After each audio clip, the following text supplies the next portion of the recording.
салом бинандагони азиз, навгониҳои тоҷикистону ҷаҳонро дар барномаи ахбори озодӣ пешниҳоди шумо мекунем. имрӯз 23 июн аст ва ҳоло нигоҳе ба унвони чанде аз гузоришҳои барнома. афғонистон бузургтарин заминларза дар 20 соли ахирро пушти сар намуд. ин офати табиӣ асосан рӯстаҳои дурдасти вилояти Пактикоро вайрон кард. қурби доллари амрикоӣ дар Тоҷикистон то рафт поин меравад, аммо нархҳо ҳамоно дар сатҳи баланд ва устувор боқӣ мондааст. Курси Россия агар чиқа баланд кашид, маҳсулот ҳам қимат мешавад. ва дар Тоҷикистон мавсими таътил сар шуд. ҳазорон муассилин дар лагерҳову садҳо ҳазор кӯдакону наврасони дигар дар орзуи он. Лагер мераванд, хай буда хона бо ягон машғулияти хонагӣ дар мегзаронанд. дафтари ҳамоҳангии умури башардӯстонаи Созмони Милали Муттаҳид гуфтааст ба минтақаҳои Афғонистон ки дирӯз аз зилзила осеб дидан маводи ғизоӣ ва хайма мерасонад. ин идора дар хабарномае зикр намудааст ки мардум фавран ба дору, сарпаноҳ ва маводи хӯрокворӣ ниёз доранд. дар айни замон Кумитаи байналмилалии Салиби Сурх баён доштааст ки ба ҳимояти ҷамъияти Ҳилоли Аҳмари Афғонистон ва дигар муассисаҳо ризокоронро барои кӯмак ба зарардидагон омода кардааст. субҳи имрӯз ҳукумати Толибон аз ҷомеаи ҷаҳонӣ дархости ёрӣ намуд. идома дар гузориши Каймарсиятто. сокинони вилояти Пактикои Афғонистон рӯзи панҷшанбе қурбониҳои заминҷунбӣ як рӯзи пешро ба хок месупоранд. ин заминларза ки нирӯмандтарин такони замин дар 20 соли ахир номида мешавад, ба 6.1 дараҷаи ченаки Рихтер баробар буда, субҳи 22 июн ҳаёти камаш 1000 нафарро аз байн бурд. беш аз 1500 каси дигар маҷрӯҳ шуданд. пажӯҳишгоҳи миллии зилзилашиносии Амрико навиштааст ки маркази заминларза дар 44 километрии ҷануби шарқи шаҳри Хуст дар наздикиҳои марз бо Покистон қарор дошт. хадамоти наҷот кӯшиш доранд ки мардуми офатзадаро бо маводи ниёзи аввалия таъмин намуда, маҷрӯҳонро ба шифохонаҳо баранд. соати 2 шаб заминларза оғоз ёфт. садояш мисли раъду барқ буд. тамоми моликияти мо аз байн рафт. ба мо каме кӯмак расонданд. ҳоло дар хайма ҷойгир шудаем. хонаи мо пурра вайрон шуд. мо ба хона даромада наметавонем. агар Толибон кӯмак накунанд, пас мебинем ки аз дастамон чӣ меояд. амалиёти наҷотро вазорати мудофиаи ҳукумати Толибон дар Афғонистон раҳбарӣ мекунад. ин фоҷиа ҳукумати Толибонро ки бо сиёсаташ дар нисбати занону духтарон дар инзиво қарор додааст, бо чолиш рӯбарӯ мекунад. Толибон моҳи августи соли 2021 сари қудрат омада, аз он вақт ба ин тараф бо буҳрони ҷиддии башарӣ мувоҷеҳ мебошанд. рӯзҳои охир қурби доллар дар Тоҷикистон ба таври чашм раз поён ва аммо арзиши рубл баръакс боло рафт. имрӯз дар бонкҳои тиҷоратии Тоҷикистон $100 бо 1000 сомонӣ вазн мешавад, дар ҳоле ки як моҳ қабл $100 ба 1210 сомонӣ баробар буд. қурби 1000 рубли русӣ бошад аз 160 сомонии оғози моҳи май ба 178 сомонӣ расидааст. тағйирот дар бозори асъор бархеҳоро хурсанд ва гурӯҳи дигареро нигарон кардааст. чаро дар гузориши Мулраҷаб Юсуфӣ ва Нигораи Фазлиддин мебинем. تغییرات در این تابلو برخلاف آن چیزی بود که کارشناسان پیش بینی می‌کردند. بعد حمله روسیه به اوکراین و جاری شدن تحریم‌های غربی علیه مسکو، پیش بینی می‌شد که قرب روبل پایان و ارزش دلار بالا می‌رود. در هفته اول جنگ این چیز صورت گرفت، اما بعداً همه چیز به جای خود برگشت. تا آغاز حمله روسیه، بانک‌های تجارتی تاجیکستان 1000 روبل را تا 149 سامانی عوض می‌کردند، اما امروز 1000 روبل روسی به 177 سامانی برابر است. ارزش دلار باشد در برابر سامانی با سرعت پایین آمد. کارشناسان چند عامل را باعث پیش آمدن چنین وضع می‌دانند. از سبب تحریم‌هایی که نسبت روسیه وجود داشت، آنها از شرکت‌های آمریکایی دست کشیدند. افکت زنجیری دلاریزاسیون به وقوع آمد. فعلا بانک‌های تجارتی تاجیکستان محدودیت‌ها برای فروش دلار را قریب که از بین بردند. در چند بانک به ما گفتند بدون محدودیت می‌توانند دلار فروشند. در تاجیکستان همیشه به بالا و پایین شدن قرب دلار توجه دارند، چون هر بار بعد بالا رفتن قرب دلار نرخ‌ها نیز در بازار بالا می‌روند. اما ساکنان میگویند بعد پایین شدن ارزش دلار نرخ پایین نآمد.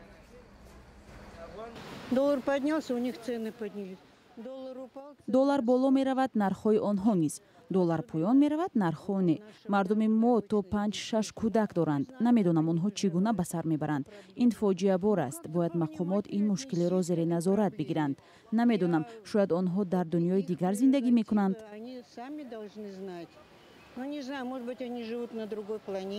нарх ҳамун нарх боло рафтагӣ пас намешавад. همین اگر حکومت دیده برای بسیار نقض میشه میگن میخوای گیر نمیخوای نگیر را انا خیلی جواب میتیم ما آدمای کم بغل چی گوییم قطعا جنجال کنیم جنجال کردن نشد مجبوریم که بخریم چوک کنیم. فروشنده ها به این شکایت راضی نیستند. شکر روغن با چند نمود محصولات کلبسه حسیبو سیر ارزون شد 65 بود 55 شد اینجا دلار دیگه یکم شروع بازی نمیکنه دلار خطی میرفت دیگه جو میگرفت ولی دلار خطی نمیتیاد ولی پول روسیه خطی میتیاد کورس روسیه اگر چقدر بالا کشید محصولات هم قیمت میشه.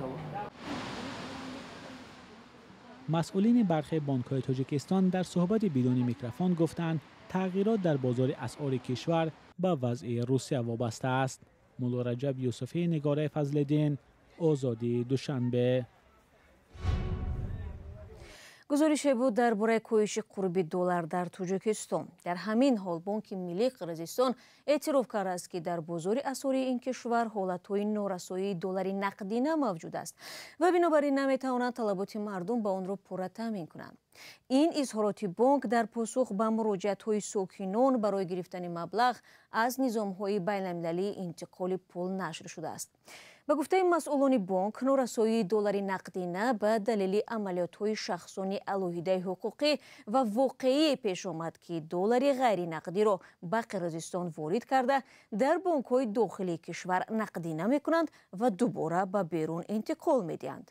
عملیات‌های مذکور گویا با مقصد به دست آوردن درآمد حناتی از حساب فرقیت قرب بین روبل و دلار میباشد.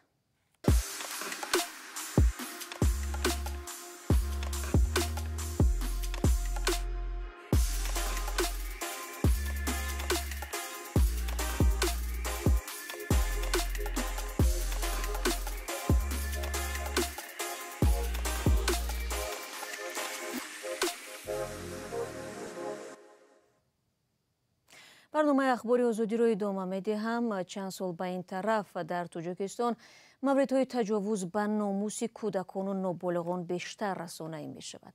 آزار جنسی کودکان از موضوعهای داغ است که بارها مورد نگرانی کاربران شبکه‌های اجتماعی و هم فعالان جامعه شده است.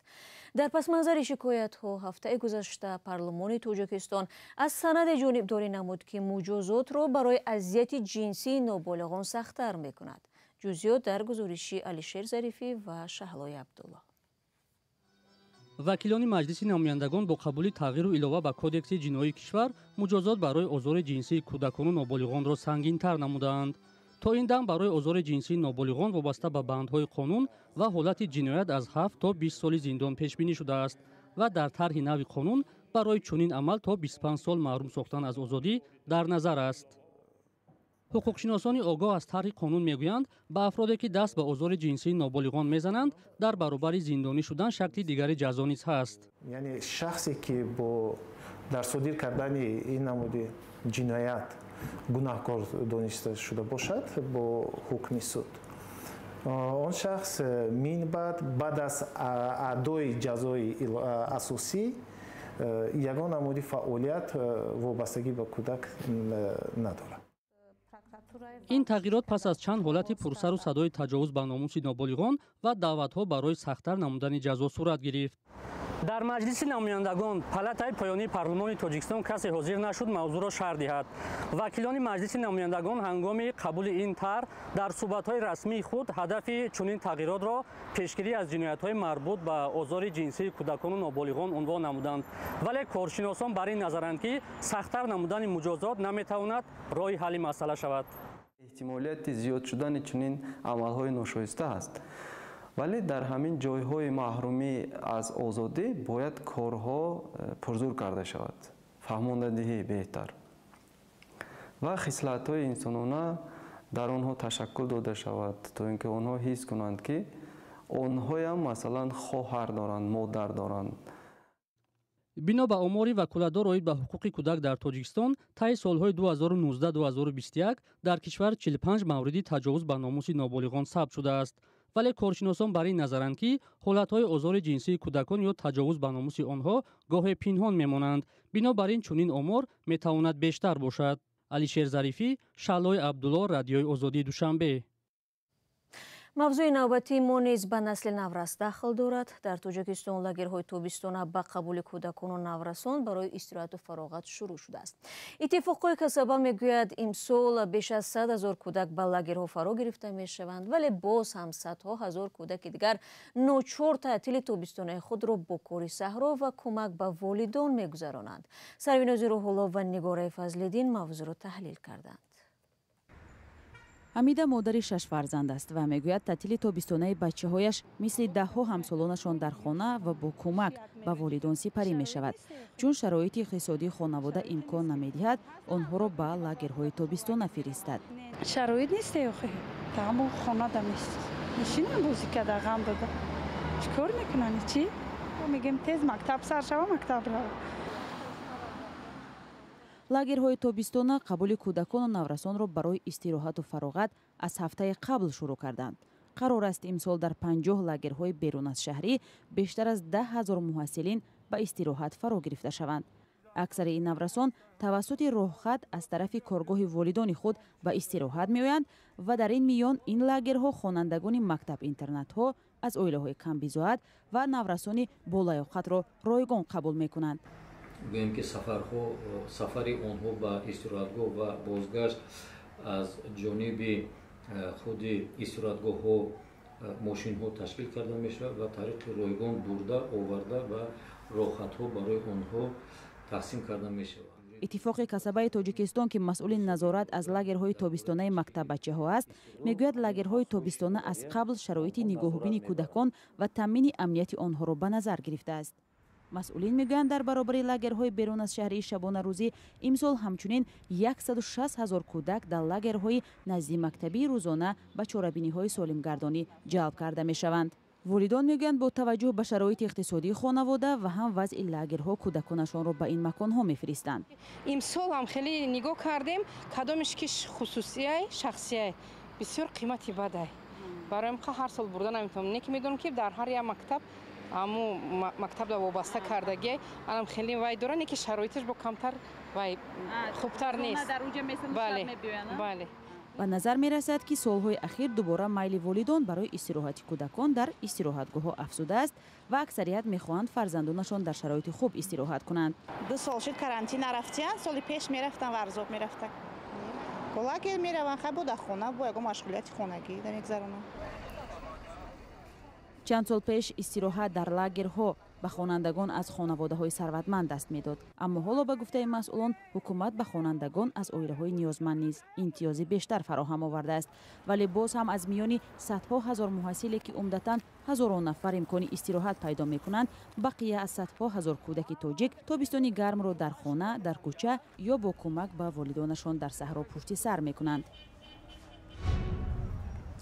полиси шаҳри туркманбошӣ вилояти балкани туркманистон назорати ронандагии занҳоро пурзур кардааст. нозирони рӯи ин шаҳр бо унвони ронандаро боз дошта бо баҳонаҳои гуногун ҳуҷҷати ронандагии онҳоро мегиранд ва мошинҳояшонро ба таваққуфгоҳҳои ҷаримавӣ мебаранд. тафсилот дар сомонаи мо гузошта шудааст. ин охирин хабар дар барномаи имрӯз буд. хабаргузоришҳои бештар аз инро метавонед дар вебсайт ва саҳифаҳои радиои озодӣ дар фейсбук и инстаграм пайдо кунед. ташаккур барои ҳамроҳӣ ва то барномаи фардо худро эҳтиёт кунед азизон. вақту нигоҳдор.